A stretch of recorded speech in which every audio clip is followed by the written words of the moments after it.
Hey, John, it's really good to see you. Today, we have a very important topic. We're talking about how geopolitical events affect the market. Of course, we're talking about the tension with Russia. US equity markets are lower as investors try to determine what impact Russia's latest moves will have on the global economy. Investors are pulling money out of stocks and into traditional safe havens like gold and bonds.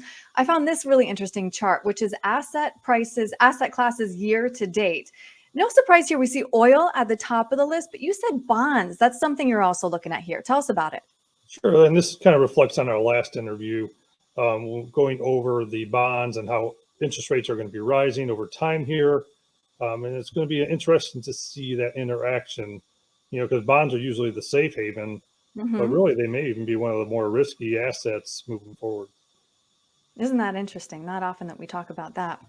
So I think it's important to remind everybody that during these, uncertain times, John, you have a team of investing experts behind you, and that includes Brookstone CIO Mark Diorio. And he actually took the time to crunch the numbers from many geopolitical events. And what he found is that there's not often a lasting impact on financial markets. Specifically, the average one-day decline is negative 1.14%, with a total event-driven drawdown of negative 4.39% over 16 days, and then recovering in an average of 35 days. We live in these moments. We think they're going to last forever, but statistically, that's not what we're seeing. Right. And, it changes for every situation there is out there. And again, our hearts go out to the Ukraine people. Yes. Uh, you know, they're going through so much, and just it's awesome and what really empowering to see the world kind of rally behind them. hmm But yes, these things do pop up time to time, and that's why it's important to have a balanced portfolio before you even get into these situations, and understanding when to be in, when to be out, and just having a balanced overall approach to it. So that way, when these things do pop up, you're not looking at your statement and seeing you're down 30, 40% when, Right. it could have been mitigated. Right. Yeah, very well said. And I think, the hard part for us as human beings is to not react emotionally to these, very upsetting things that we see not only in the world, but of course in the markets. And again, Mark Diorio supplied us with this graph, which I thought was really interesting, looking at a 15-year period. If you were to invest $10,000 and then you pull your money out when you're worried about the markets going down, well, then you miss out on the best days. And if you miss out on just 10 best days, John, it's incredible how much money you're out. You know what? I've been in this for about nearly 20 years now, Right. and probably one of the best lines that somebody gave me long ago was that the market can be very counterintuitive.